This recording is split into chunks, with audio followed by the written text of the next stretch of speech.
আচ্ছা, তো দেখো আজকে আমাদের যে অধ্যায়টা নিয়ে মূলত আলোচনা সেটা হলো কাজ ক্ষমতা শক্তি। মানে গুরুত্বপূর্ণ একটা অধ্যায়। তো কাজ ক্ষমতা শক্তি শুরুতেই আছে আহ, কাজ কখন হবে। প্রথম টপিকটা আছে কাজ। তো কাজ তখনই হবে যখনই বল প্রয়োগ করলে কোনো বস্তু স্মরণ ঘটবে। বল প্রয়োগ করলে কোনো বস্তু স্মরণ করলে তখনই কাজ হবে। এবং কাজে যদি সংজ্ঞা দেওয়া হয় তো সংজ্ঞাটা কেমন হবে দেখো, এখানে দেয়া আছে কোনো বস্তুর উপর বল প্রয়োগ করলে যদি বস্তুটা স্মরণ হয় তাহলে প্রযুক্ত বল ও বলের অভিমুখে যে সরণটা আছে সেই সরণের উপাংশের গুণফলকে বলা হবে কাজ। তাহলে আমরা দিন শেষে কি পাচ্ছি? বল এবং সরণের উপাংশ। তো সরণ, তুমি ধরো এই যে একটা বস্তু এদিকে ঠেলে দিলে তার এস পরিমাণ সরণ হলো। তাহলে এই সরণের দুইটা উপাংশ থাকতে পারে, একটা আনুভূমিক উপাংশ একটা উলম্ব উপাংশ। এটা আনুভূমিক উপাংশের কারণে কিন্তু সামনের দিকে অগ্রসর হচ্ছে। তাহলে এখানে সরণের কোন উপাংশটা কাজ করবে? সেটা হলো আনুভূমিক উপাংশ কাজ করবে। এবং এই যে প্রত্যেক এর একটা নিচের দিকে ওজন আছে আর এর উলম্ব উপাংশ উপরের দিকে, দুইটা নাকচ হয়ে যাচ্ছে। তাহলে আমাদের দিন শেষে কি দেখা যাচ্ছে যে আমাদের তাহলে এফ এস কস থিটা এই সেই সরণের উপাংশ আর এই সেই বল। তাহলে বল এবং বলের অভিমুখে সরণের উপাংশের গুণফলকে বলা হবে কাজ। কাজকে আমরা ডাব্লিউ দ্বারা প্রকাশ করি। তাহলে ডাব্লিউ সমান এফ এস কস থিটা। সূত্রটা মাথায় রেখো। তাহলে এফ এস কস থিটা মানে কি? আমরা লিখতে পারি এফ ডট এস, যদি আমরা ভেক্টর চিহ্ন দিয়ে প্রকাশ করি তাহলে এফ ডট এস মাথায় রেখো। তাহলে অনেক কিছু কিন্তু পড়া হয়ে গেল। এবং তোমরা জানো কাজ একটা স্কেলার রাশি, যেহেতু এখানে একটা ডট গুণন, আমরা জানি ডট গুণন করলে কি হয়, আমাদের রাশিটা স্কেলার রাশি হয়ে যায়।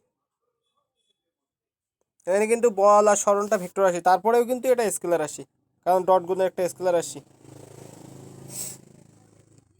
আচ্ছা, এই কাজের একক আছে কিছু। যেহেতু ডাব্লিউ সমান এফ এস কস থিটা, তাহলে এফ এর একক নিউটন, বলের একক, আর এস এর একক কি? মিটার। আর কস থিটার তো কোনো একক নাই। তো এই নিউটন মিটার দেখা যাচ্ছে, কাজের একক পেলাম। এবং এর মাত্রা সমীকরণ বের করলে কেমন হবে? তোমাদের আগেই শেখানো আছে নিউটন মানে F F equal to M A হয়। তাহলে এম এ হলে নিউটন মানে KG metre per second square, আর এখানে মিটার, তাহলে KG metre square per second square. এই হলো এর মাত্রা সমীকরণ চলে আসলো। এবং এখানে একটা কথা লেখা আছে দেখো, কাজের অভিকর্ষীয় একক হলো কেজি মিটার। কাজের অভিকর্ষীয় একক কি? KG metre. অনেক ইম্পর্টেন্ট একটা কথা, কাজের অভিকর্ষীয় একক কি? KG metre. এক্ষেত্রে কিন্তু অভিকর্ষ ত্বরণের যে এককটা ছিল সে এককটাকে বাদ দিয়ে দিলে হয়ে যাচ্ছে, কারণ আমরা কাজের একক পেয়েছি কি? KG metre square per second square, এটা পাইছিলাম কাজের একক। তাহলে এইখান থেকে যদি আমরা একটু ভেঙে নেই, নিয়ে KG metre into metre per second square লিখি, তাহলে হচ্ছে, এখন দেখো তাহলে এই অংশটা একক পাচ্ছি আর এই অংশটা একক কি? অভিকর্ষ ত্বরণ জি এর একক বলতে পারি। তো তাহলে এইখান থেকে অভিকর্ষীয় একক যখন বলবো তখন এই অংশটাকে বাদ দেবো, একক হয়ে যাবে শুধু কেজি মিটার। তাহলে যদি আসে কাজের অভিকর্ষীয় একক কোনটা, তাহলে হবে কেজি মিটার। আর যদি আসে কাজের একক কোনটা, তাহলে KG metre square per second square যেটা আসলো, বা নিউটন মিটার। মানে এই পর্যন্ত কারো কোনো সমস্যা আছে কিনা? একটু রেসপন্স করো। না ভাইয়া। না ভাইয়া। আচ্ছা, এরপরে আছে কাজ হওয়া আর না হওয়ার কারণ। কখন কাজ হবে কখন কাজ হবে না, সেরকম কিছু কথাবার্তা এখানে আছে। তো প্রথমে একটা কথা এখানে বলা আছে দেখো, যে সূর্যের চারিদিকে, মানে সূর্যের, আচ্ছা প্রথম পয়েন্টে আছে পৃথিবী সূর্যের চারিদিকে ঘুরছে। এখন পৃথিবী যদি সূর্যের চারিদিকে ঘোরে তাহলে কি আদৌ কাজ সম্পন্ন হয়? আমরা সেটা দেখব। তো ধরে নাও এই সেই সূর্য, এই পৃথিবী ঘুরতেছে হলো। এখন তাহলে সূর্যের চারিদিকে পৃথিবী ঘুরছে, এখন তাহলে কি হবে? এখানে ধরো এই সেই সূর্য, এই পৃথিবী চারিদিকে ঘুরছে। এখন দেখো তাহলে এর একটা বল আছে, একটা বলে সে কেন্দ্রের দিকে টান হচ্ছে, যেটাকে আমরা বলি কেন্দ্রমুখী বল। আর একটা বলে সে কিন্তু চাইবে কেন্দ্র থেকে ছিটকে যেতে, যেটাকে আমরা বলি কেন্দ্র বিমুখী বল। এখন কথা হলো এইখানে কেন্দ্রমুখী বল টানলো, এখন আমরা এই যে সরণটা হবে, এই সরণটা বের করার জন্য আমাদের কি করতে হবে? এখানে একটা স্পর্শক টানতে হবে। স্পর্শক টানলে এর মধ্যবর্তী কোণটা আমরা বের করতে পারবো। তো কেন্দ্র হতে এইখানে যদি একটা স্পর্শক টানা হয় সেটা দেখা যায় লম্ব হয়, স্পর্শক টানলে সেটা লম্ব হয়। তাহলে লম্ব হলে এদের মধ্যবর্তী কোণ কত ডিগ্রি? 90 ডিগ্রি। তাহলে 90 ডিগ্রি এফএস কস থিটা, তাহলে cos 90 মান 0, তাহলে কাজের মান 0। একইভাবে এবার আমরা আরও একটা কারণ এখানে বর্ণনা করতে পারি। ধরে নাও এইখান থেকে সে চলা শুরু করছে, এইখান থেকে সে চলা শুরু করছে করে এই পথ ঘুরে আবার এই বিন্দুতে আসলো, এর সরণ কত তোমরা বলো দেখি?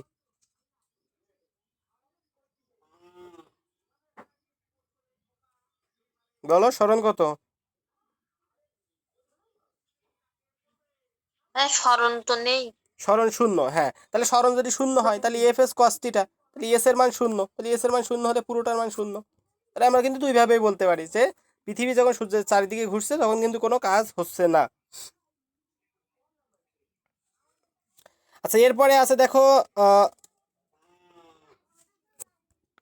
একটা কথা বলা আছে যে হাতে একটা ব্যাঙ নিয়ে সমতলে যদি হাঁটা হয়, হাতে একটা ব্যাঙ নিয়ে সমতলে হাঁটলে ব্যক্তির ওজন অর্থাৎ অভিকর্ষ বল কোনো কাজ হয় না, অভিকর্ষ বল কোনো কাজ করে না। কারণ কি? সমতল হাঁটার সময় ব্যক্তির সরণ আনুভূমিক রেখা বরাবর অর্থাৎ অভিকর্ষীয় বলের লম্ব দিকে হয়। অর্থাৎ দেখো, ধরে নাও তুমি এই আনুভূমিকভাবে মাটির উপর দিয়ে একটা কিছু টেনে নিয়ে যাচ্ছ। এখন দেখো এটাকে তুমি সামনের দিকে টানছো, আর এর যে একটা বল নিচের দিকে, এর ওজন নিচের দিকেই ক্রিয়া করে, তাহলে মধ্যবর্তী কোণ হচ্ছে কত? 90 ডিগ্রি।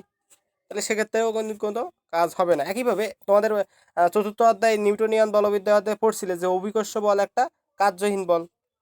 তো দুইটা ব্যাখ্যা দিয়ে কিন্তু এখানেও সম্ভব। এবং এখানে বলা আছে দেখো, কিন্তু ব্যাগ নিয়ে যদি উঁচু নিচু পথে হাঁটা হয় তাহলে অভিকর্ষ বল কিন্তু কাজ করে।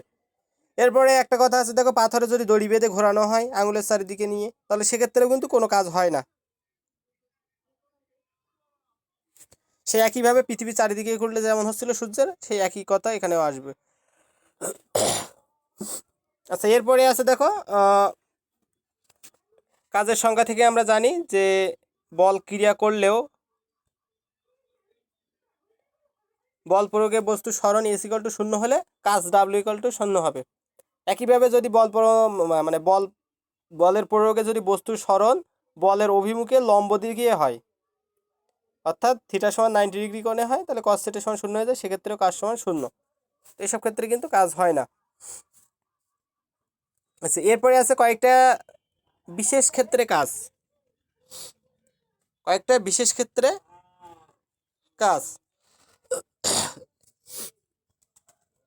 দেখো এর মধ্যে প্রথমেই আছে যে একাধিক বল দ্বারা কাজ, অর্থাৎ যদি কোনো বস্তুতে একাধিক বল প্রযুক্ত হয় তাহলে ওই বলগুলো দ্বারা মোট কাজের পরিমাণ প্রতিটি বল দ্বারা কাজের যোগফলের সমান হবে, ওই বলগুলোর লব্ধি দ্বারা কাজের পরিমাণও একই হবে। এর তো বুঝতে পারছো তোমরা। এরপরে আছে বলের দ্বারা কাজ আর বলের বিরুদ্ধে কাজ। এখন বলের দ্বারা কাজ কখনো হবে যে কাজটা ধনাত্মক কাজ হবে, অর্থাৎ তুমি ধরো ধরে নাও তোমার কাছে আমি 5 কেজির একটা বস্তা দিলাম, তুমি মাটি দিয়ে টেনে নিয়ে যেতে পারছো সামনের দিকে, তাহলে সেক্ষেত্রে কাজের মানটা হবে ধনাত্মক।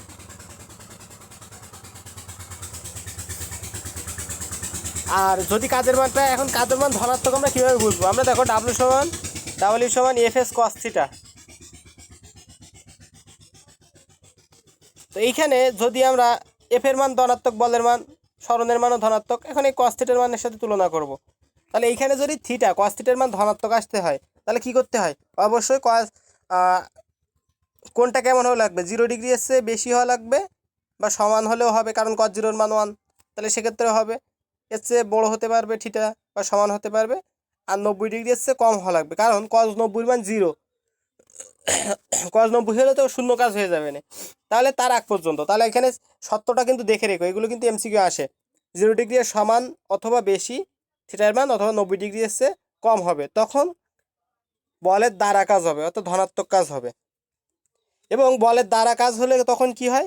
বলের দ্বারা কাজ হলে দেখো এখানে বলের দ্বারা কাজ হলে স্থিতিশক্তি হ্রাস পায়, গতিশক্তি বৃদ্ধি পায়।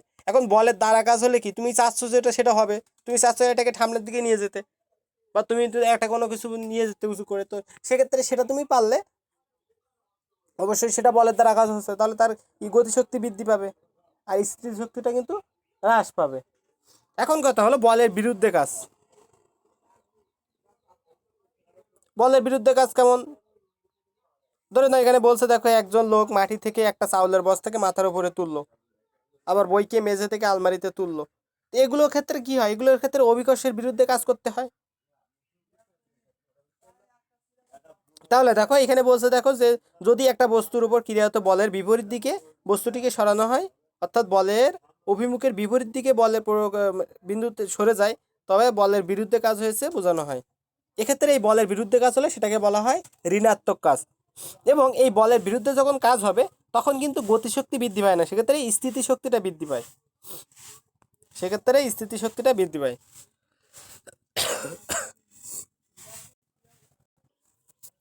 আচ্ছা দেখো, তো যেটা বলছিলাম যে বলের বিরুদ্ধে যখন কাজ হবে তখন সত্যটা কেমন হবে? তখন সত্যটা হবে দেখো 90 ডিগ্রি চেয়ে বেশি হবে থিটাটা, অবশ্য এবং 180 ডিগ্রি এর সমান অথবা কম হবে। এক্ষেত্রে কিন্তু এরকম সত্য আসছে, মাথায় রেখো, অনেক ইম্পর্টেন্ট কথা কিন্তু। এরপরে আছে শূন্য কাজ বা কার্যহীন বল। যখন কাজটা শূন্য হয়ে যাচ্ছে, তো এটা তো তোমরা বুঝতে পারছো, যখন থিটা সমান 90 ডিগ্রি হবে তখন কাজটা শূন্য হবে। একইভাবে পাশাপাশি আরো কিছু কথাবার্তা আছে দেখো, যে কেন্দ্রমুখী বল বা অভিকেন্দ্র বল একটা কার্যহীন বল। এরপরে বলছে দেখো যে বলের প্রয়োগে বস্তুর সরণের বলে মানে সরণটা হবে কেমন? বলের অভিমুখের সাথে সমকোণে হবে, তাহলে সেটাকেও বলা হয় কার্যহীন বল। এরপরে দেখো কথা আছে পৃথিবী সূর্যের চারিদিকে ঘুরছে, কেন কাজ হচ্ছে না? এ কথাটা আগেও বলে ফেলছি, এখানেও আছে। এখন এই পর্যন্ত কারো কোনো সমস্যা আছে কিনা আমার একটু জানাও।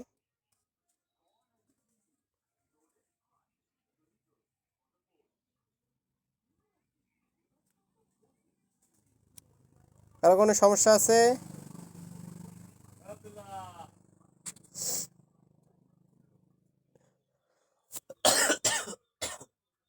আচ্ছা একটু রেসপন্স দাও তোমরা।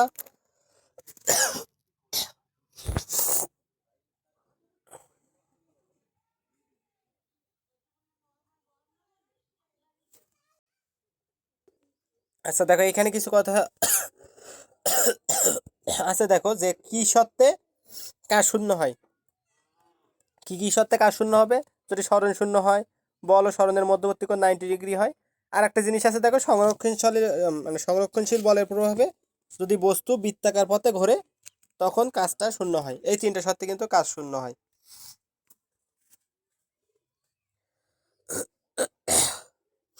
এরপরে এখানে একটা কথা বলা আছে দেখো, সমদূরতিতে কোনো বস্তু যদি সমদূরতিতে ঘোরানো হয় তাহলে কাজ হবে না কেন? সেই একই কথা, ঘোরানো হচ্ছে মানে তো বুঝতে পারছো।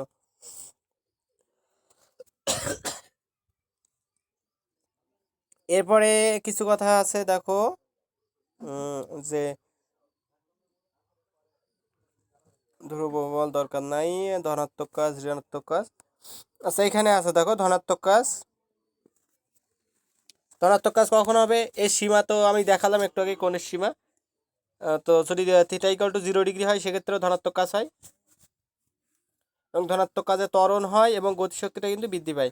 আর শূন্য কাজে কেমন হয়? শূন্য কাজ দেখলে থিটা সমান 90 ডিগ্রি হলে ঋণাত্মক কাজ কখন হচ্ছে দেখো, থিটা সমান 180 ডিগ্রি হলে ঋণাত্মক কাজ হচ্ছে। রেঞ্জ তো পড়াইছিলাম, থেকে নর্মালি একটু বুঝাই দিচ্ছে। আচ্ছা এরপরে কি আছে? এরপরে আছে পরিবর্তনশীল বল দ্বারা কৃত কাজ। আচ্ছা এরপরে আছে দেখো পরিবর্তনশীল বল দ্বারা কৃত কাজ। তো যে বলের মানের ও দিকের অথবা যে কোনো একটিরই পরিবর্তন হয় তাই পরিবর্তনশীল বল। যে বলের মানের বা দিকের অথবা যে কোনো একটির পরিবর্তন হবে তাকে বলা হয় পরিবর্তনশীল বল।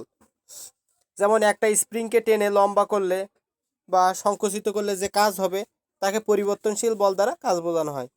আবার মহাকর্ষীয় ক্ষেত্রে যদি কোনো বস্তুর স্থান পরিবর্তন করানো হয় তো সেক্ষেত্রেও পরিবর্তনশীল কাজ বোঝায়। তো এখানে আছে প্রথম পয়েন্ট, যে বলের মান যদি পরিবর্তনশীল হয় সেক্ষেত্রে সূত্র কেমন আসবে? সেক্ষেত্রে সূত্র আসছে দেখো এখানে, এই সেই সূত্র, যে ডাব্লিউ সমান ইন্টিগ্রেশন x1 টু এক্স না সামেশন অফ x1 থেকে x2 পর্যন্ত এফ অফ এক্স ডিএক্স। এই সূত্রটা প্রয়োগ করব যদি বল পরিবর্তনশীল হয়। এখন যদি বলছে যে খ নম্বরে বলছে দেখো যে বলের মান ও দিক উভয় যদি পরিবর্তনশীল হয়, সেক্ষেত্রে আমরা কি সমীকরণ করব? দেখো সেক্ষেত্রে আমরা এই সমীকরণটা করব। ডাব্লিউ সমান R naught to R F cos theta DR বা সামেশান আর নট থেকে আর পর্যন্ত এফ ডট ডিআর, এই সূত্রে করব। এরপরে আছে দেখো, এরপরে আছে যদি স্থিতিস্থাপক বল দ্বারা কৃত কাজ। স্থিতিস্থাপক বল দ্বারা কৃত কাজ, ধরে নাও একটা স্প্রিংকে টেনে প্রসারিত করলে মনে হয় যে স্প্রিংটা হাত থেকে বিপরীত দিকে টানছে। নিউটনের তৃতীয় মানে যে সূত্র ছিল যে প্রত্যেক ক্রিয়ারই সমান ও বিপরীতমুখী প্রতিক্রিয়া রয়েছে, তো সেটা কিন্তু এখানে প্রয়োগ হচ্ছে। এই যে মানে স্প্রিংকে যে বিকৃত করার চেষ্টাকে যে স্প্রিং বাধা দিচ্ছে, স্প্রিংটি ছেড়ে দিলে কিন্তু সঙ্গে সঙ্গে এর প্রাথমিক দৈর্ঘ্যে ফেরত যাচ্ছে। তো এই ক্ষেত্রে বলের যে ক্রিয়ায় বস্তু যে পূর্বের আকার ফেরত পেলো বা পূর্বের যে আয়তনটা ফেরত পেলো, সেই বলটাকে বলা হচ্ছে হলো স্থিতিস্থাপক বল। অর্থাৎ যে বলের ক্রিয়ায় সে পূর্বের অবস্থাটা ফেরত পাচ্ছে সেটাকে বলা হচ্ছে স্থিতিস্থাপক বল। এখন এই স্থিতিস্থাপক সীমার মধ্যে বাইরে থেকে যদি বল প্রয়োগ করা হয়, তাহলে কোনো বস্তুর আকার পরিবর্তন ঘটানোর পর বল অপসারণ করলে যে বলের কারণে তা আবার পূর্বের অবস্থায় ফিরে আসে, তাকে বলা হয় স্থিতিস্থাপক বল।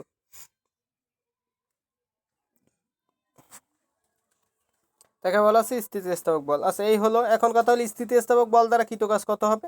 কৃত কাজ হবে ডাব্লিউ সমান দেখো হাফ কে এক্স স্কোয়ার। স্থিতিস্থাপক বল দ্বারা কৃত কাজ কত হবে? হাফ কে এক্স স্কোয়ার। ডাব্লিউ সমান হাফ কে এক্স স্কোয়ার। এই কেটা তো কি স্প্রিং ধ্রুবক, তোমরা কতদিনও পড়ছো, কেটা হলো স্প্রিং ধ্রুবক আর এক্সটা হলো তার সরণ, বল প্রয়োগে যে সরণটা হচ্ছে। তাহলে এইখান থেকে আমরা বলতে পারি কি এটা এই একটা ধ্রুবক, তাহলে আমরা বলতে পারি ডাব্লিউ সমানুপাতিক এক্স স্কোয়ার। তাহলে তোমাদের পরীক্ষায় কিন্তু এমসিকিউ এটা চলে আসে যে স্থিতিস্থাপক বল দ্বারা কাজ সরণের বর্গের সমানুপাতিক। স্থিতিস্থাপক বল দ্বারা কৃত কাজ সরণের বর্গের সমানুপাতিক, বা এরকম বললো যে স্থিতিস্থাপক বলের মধ্যে যে তোমার যদি সরণটা, তো যেটা বলছিলাম ধরে নাও তোমার বললো যে যে স্থিতিস্থাপক সীমার মধ্যে বা স্থিতিস্থাপক বল দ্বারা কৃত কাজ,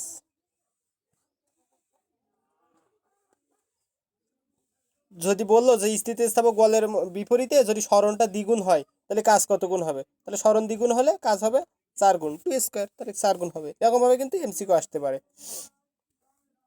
এরপরে আছে অভিকর্ষীয় বল দ্বারা কৃত কাজ। অভিকর্ষীয় বল দ্বারা কৃত কাজ অর্থাৎ বোঝানো হচ্ছে দেখো কোনো বস্তুকে যদি আমরা উপর থেকে নিচে নামাই বা নিচ থেকে উপরে ওঠাই, তাহলে অভিকর্ষীয় বল দ্বারা কাজ হয়। অর্থাৎ কোনো বস্তুকে যদি আমি উপরে ওঠানো বা নিচে নামানো যা কিছু করা হোক না কেন, বস্তু সর্বদা পৃথিবীর কেন্দ্রের দিকে একটা বল দ্বারা আকৃষ্ট হয়। পৃথিবীর এই আকর্ষণ বলকে বলা হয় অভিকর্ষ বল। এগুলো তো তোমরা জানোই। এখন এই অভিকর্ষীয় বল দ্বারা কৃত কাজের সূত্র কোনটা? তাকে অভিকর্ষীয় বল দ্বারা কৃত কাজের সূত্র আছে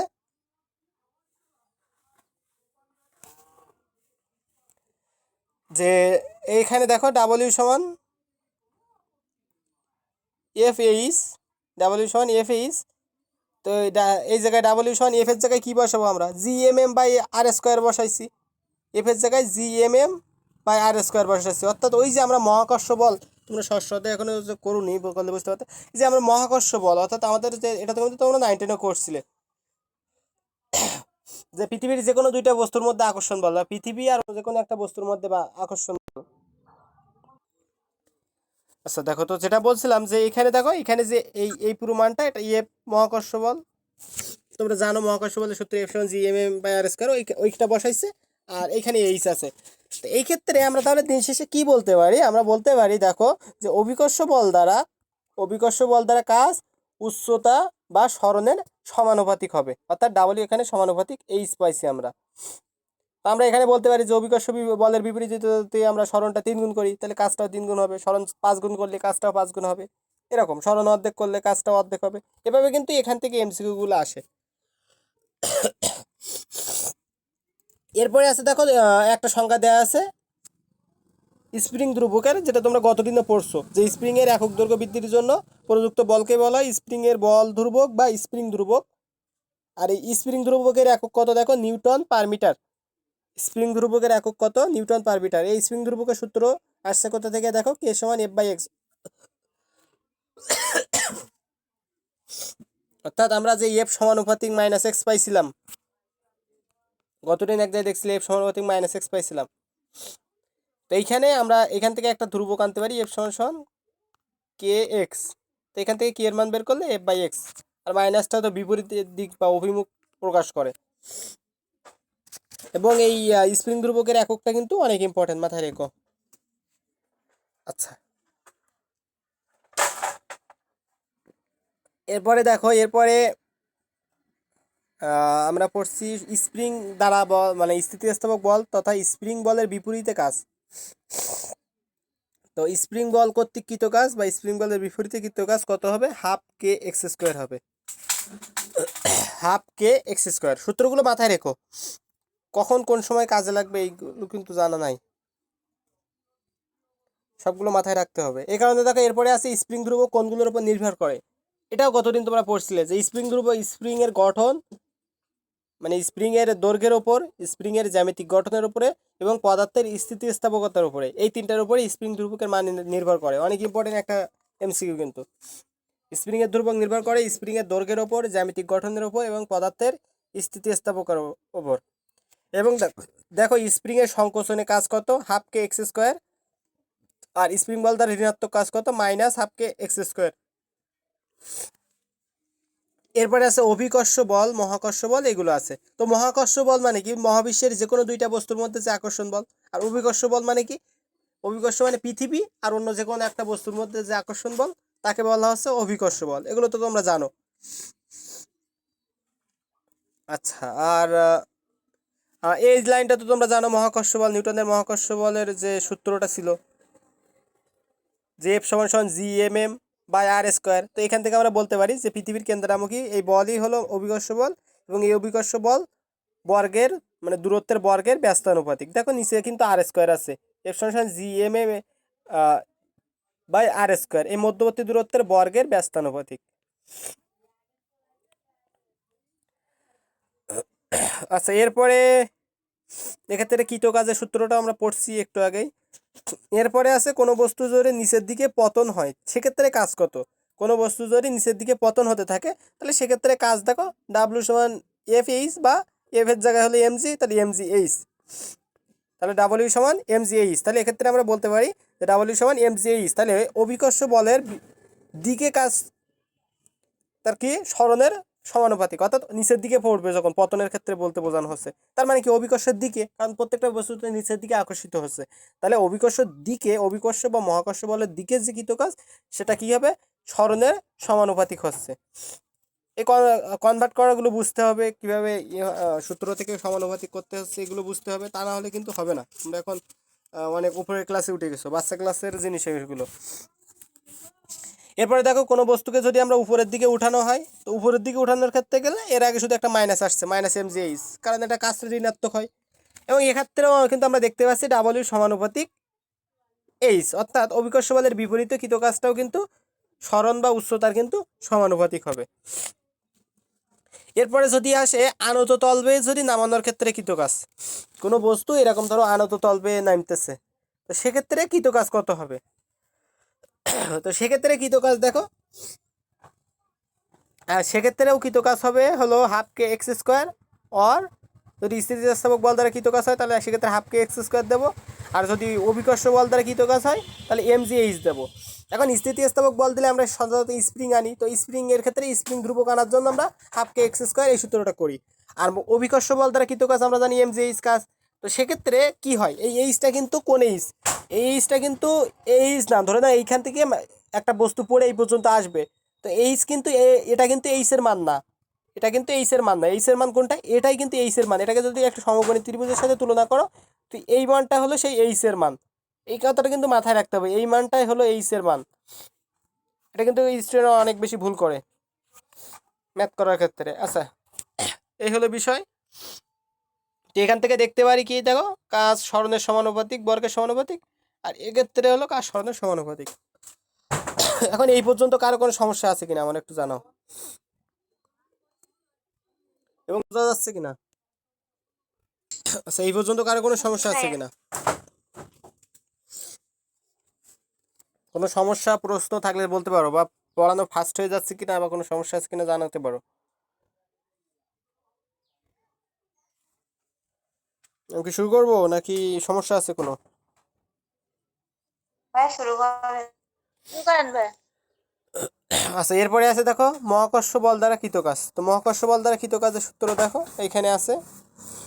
এই সূত্রগুলো তোমরা সব খাতায় এক জায়গায় করবা, বুঝতে পারছো? তাহলে দেখবে পড়াটা অনেক কম হয়ে যাবে, সহজ হয়ে যাবে। বা তোমাদের এই অধ্যায়ের শেষের দিকে এই সূত্রগুলো সব এক জায়গায় করা থাকে। তো এইখানে দেখো দেওয়া আছে সূত্রটা, লিমিট দিয়ে এগুলো ইন্টিগ্রেশন করতে হয় মূলত। আচ্ছা, এরপরে কিছু কথা আছে জানার বিষয়। অর্থাৎ আমরা এতক্ষণ যে সূত্রগুলো পড়ে আসছি সেখান থেকে যে কখন সমানুপাতিক সূত্র আছে সেই মানে এগুলো কানেকশানগুলো দেওয়া আছে। আর এর পাশাপাশি বলা আছে পৃথিবীর কেন্দ্রমুখী বল হলো অভিকর্ষ বল, অভিকর্ষ বল দূরত্বের বর্গের ব্যস্তানুপাতিক, এগুলো সব পড়ানো হয়ে গেছে। এরপরে কিছু ম্যাথ আছে, প্র্যাকটিস করো ডাইরেক্ট সূত্র দিয়ে, ওগুলো বোঝানোর মতো না। আচ্ছা, এরপরে একটা কথা আছে ঘূর্ণনের ক্ষেত্রে কৃত কাজ। তো ঘূর্ণনের ক্ষেত্রে কৃত কাজের ক্ষেত্রে একটা কথা বলা আছে দেখো, যে এইখানে ডাব্লিউ সমান এফ এস বা এফ এস, মানে আমরা এস সমান সমান আট থিটা জানি, তো সেটা বসানো হয়েছে। তাহলে কৃত কাজ পাচ্ছে আমরা এফ আর থিটা বা টাও থিটা, এফ আর থিটা বা টাও থিটা, মাথায় রেখো এফ আর থিটা বা টাও থিটা, এই পাচ্ছি। তার পাশাপাশি আরও একটা কথা আসছে দেখো, কৃত কাজের শেষের লাইনে একটা বল করে সূত্র দিয়ে দিছে, যে ডাব্লিউ সমান টাও টু পাই এন বা টু পাই টাও এন এই জুল। এই এনটা হলো এখানে আবর্তন সংখ্যা, এই কতবার ঘুরছে সে আবর্তন সংখ্যা। এই সূত্রগুলো পড়ো। এরপরে আছে শক্তি। তো তোমরা জানো কাজ করার সামর্থ্যকে বলা হয় শক্তি, কাজের মতো শক্তি একটা স্কেলার রাশি। এখন এই শক্তির বিভিন্ন রূপ রয়েছে, যেমন যান্ত্রিক শক্তি, তাপ শক্তি, আলোক শক্তি, শব্দ শক্তি, চৌম্বক শক্তি, তাড়িৎ শক্তি। এর পাশাপাশি আরও আছে রাসায়নিক শক্তি, পারমাণবিক শক্তি, সৌরশক্তি। তো এখানে কিন্তু মাথায় রেখো এখানে আছে পারমাণবিক শক্তি, আণবিক শক্তি কিন্তু নাই। তোমাদের পরীক্ষায় দেবে নিচের কোনটি শক্তি রূপ নয়, দিয়ে এখানে পারমাণবিকের জায়গায় আণবিক লাগাই দিবে। এরকমই কিন্তু হয়ে আসে, বিশেষ করে মেডিকেল টার্ম এক্সাম যখন দিবা তখন এইরকম জিনিসগুলো এমসিকিউগুলো বেশি আসে আর কি। তো তাহলে এখানে কিন্তু আণবিক শক্তি নাই, পারমাণবিক শক্তি আছে, নিউক্লিয়ার এনার্জি আছে, মাথায় রেখো। এরপর আছে যান্ত্রিক শক্তি। তো যান্ত্রিক শক্তি জিনিসটা কি, কোনো বস্তুর মধ্যে তার পারিপার্শ্বিক অবস্থা বা অবস্থানের সাপেক্ষে গতির জন্য যদি কাজ করার যে সামর্থ্য তত শক্তি থাকে, তাই ওই শক্তিকে বলা হয় যান্ত্রিক শক্তি।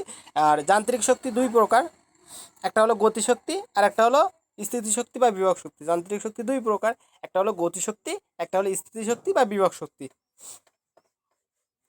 এরপরে আছে শক্তি রূপান্তর। অর্থাৎ তোমরা জানো যে শক্তির কোনো বিনষ্ট হয় না, অর্থাৎ শক্তি মূলত এক অবস্থা থেকে আর এক অবস্থায় রূপান্তরিত হয়।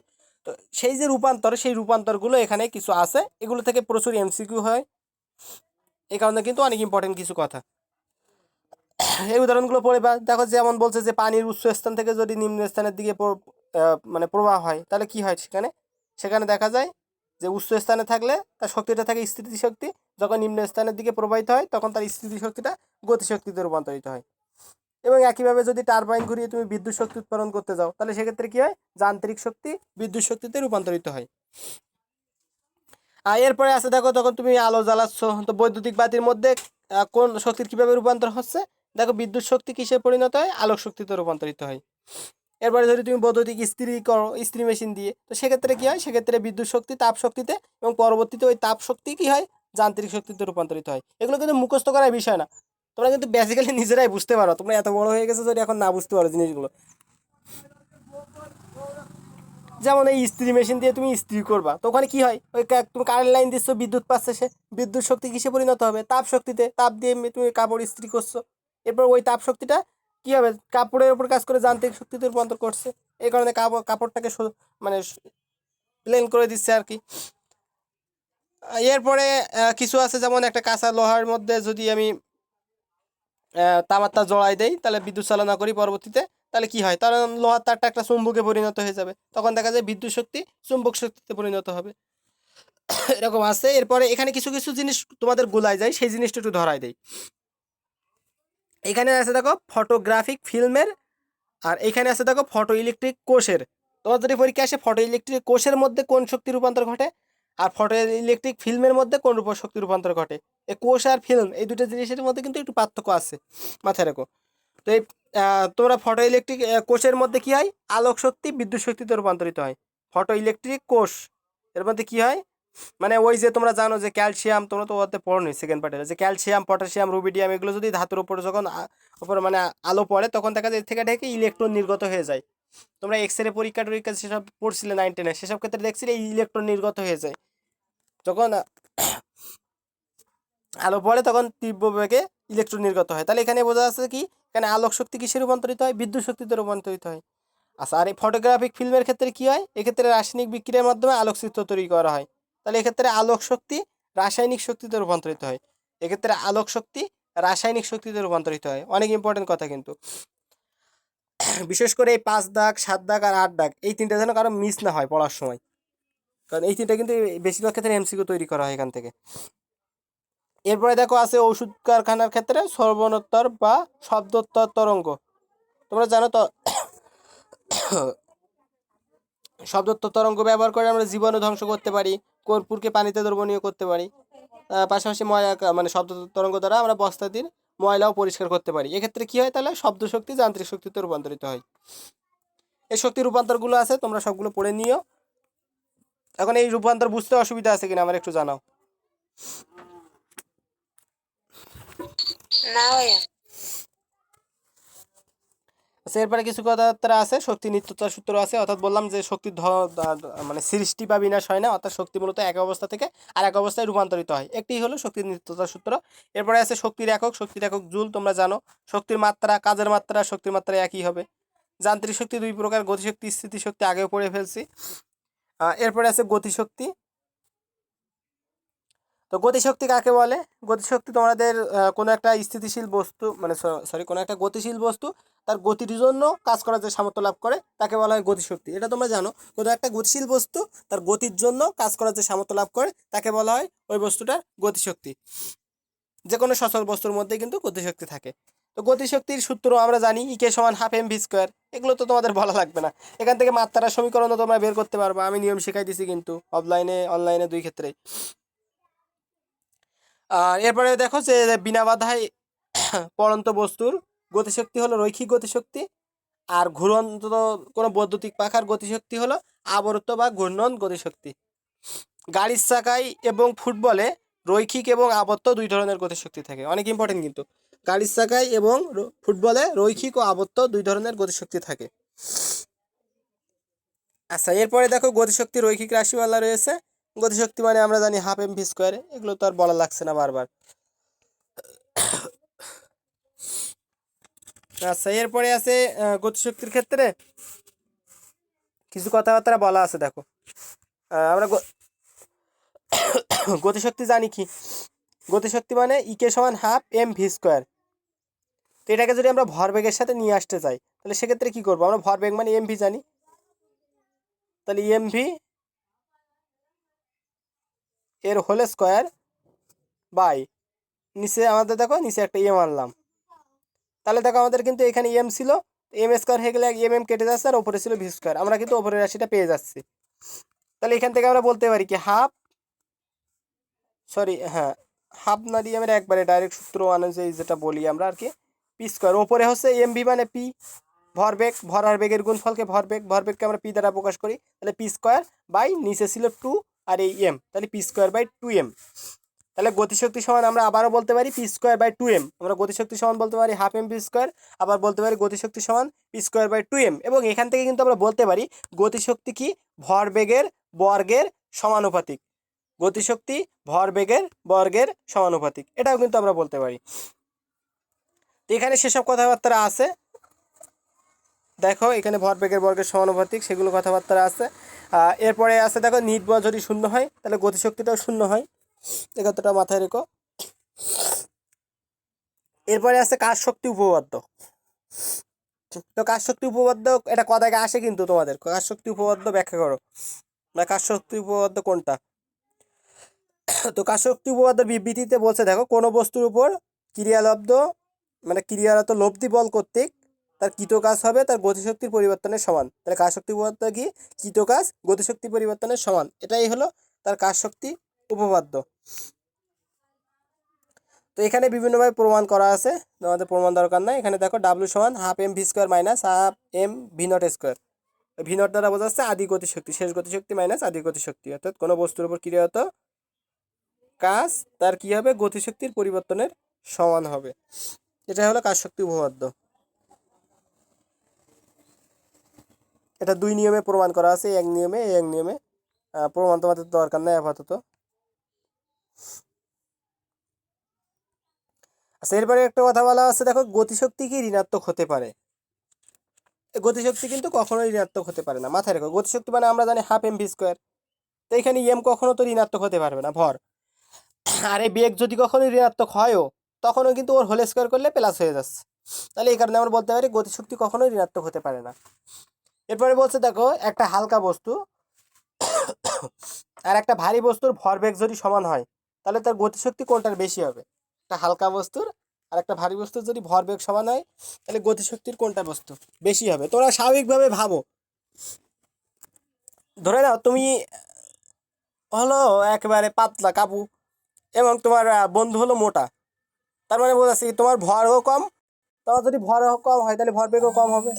আচ্ছা, যেটা বলছিলাম, ধরে নাও তুমি, তোমার ওজন কম, তাহলে তোমার ভরবেগও কম। আর তোমার বন্ধু তোমার থেকে মোটা, and তার ওজনও বেশি, ভরবেগও বেশি। এখন তুমি যদি দৌড় প্রতিযোগিতা বলি, তা কে জিতবে? তুমি জিতবে না তোমার বন্ধু জিতবে?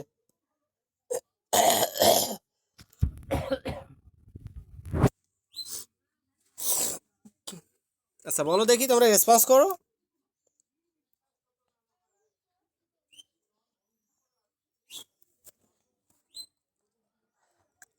তোমরা এরকম কেন বুঝলাম না তো, রেসপন্স দিতে ভয় লাগে নাকি? হ্যাঁ, আচ্ছা দেখো, তো তোমার বন্ধু যখন মোটা বেশি, তাহলে তার নিশ্চয়ই গতিশক্তিটা কম হবে তোমার থেকে, সে তোমার থেকে কম দৌড়াতে পারবে। তো এই জিনিসটা কিন্তু একই রকমের। তাহলে একটা হালকা বস্তু এবং একটা ভারী বস্তুর মধ্যে ভরবেগ যদি সমান হয়, গতিশক্তি কার বেশি হবে? অবশ্যই হালকা বস্তুটার গতিশক্তি বেশি হবে।